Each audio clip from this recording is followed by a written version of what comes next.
This is Steve with the New Money Fight Club. I'm here with UFC vet Jesse Strader. How you doing today, my brother? Doing good. Good to be here. Yeah, good to see you again. We checked in at UNF 15. You had a belt on your shoulder at that time, right? And then since then, you were lined up to fight Cisco Rivera in the December card. You had an ankle injury, right? So they had to postpone it, but finally we got it lined up. So you're going to be fighting at UNF 16 for the vacant featherweight belt, correct? Right. Fantastic. So what have you been working on in the interim?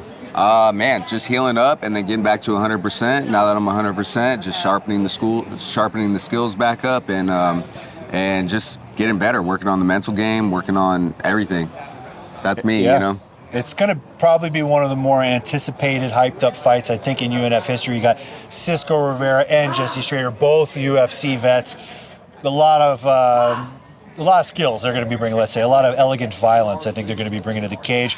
I think Cisco is definitely going to want to keep it standing against a guy like you, would you say?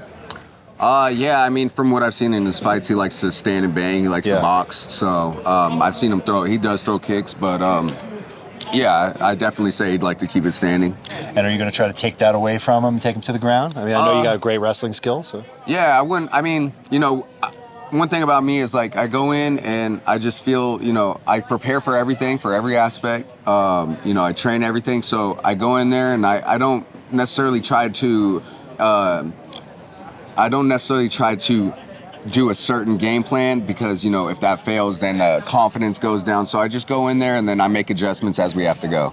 Is that something that you developed through your experience? Like, yeah, I know a lot of amateur guys, they'll go in with, like, I got to stick to the game plan. But once you get in there and the fight, it becomes chaotic and unexpected things come up.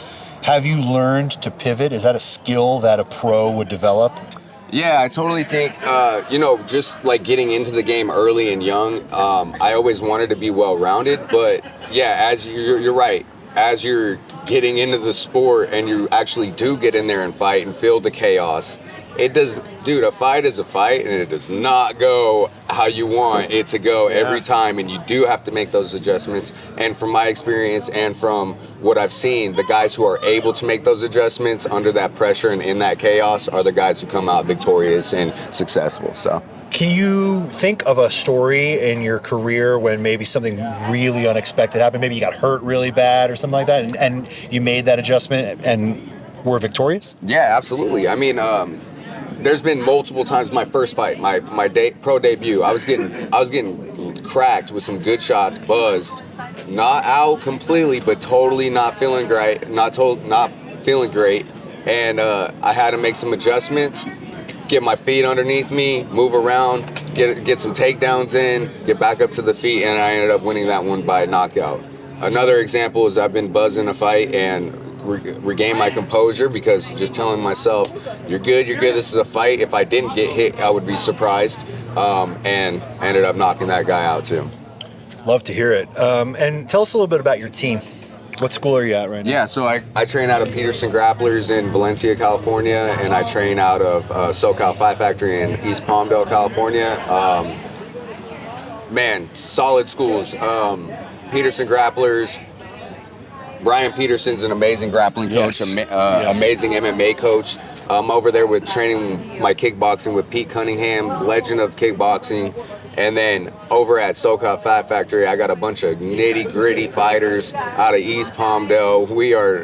They're tough, they're gritty, we train hard, and I'm over there with Renee Leyva working on my boxing, getting everything sharp, and literally training everything with a bunch of tough guys. So. And now you've been in like camp for months leading up to this fight, so you're going to go in there finely tuned weapon, I'm sure. Yeah, this is one where, you know, we were supposed to fight in December, so this is one where probably the most, and I'm grateful that we got to postpone the fight, so it's probably the longest amount of time I've had to think on a certain guy and get prepared for a certain guy. So I'm excited to show, you know, just what we've been preparing on and how we've been working.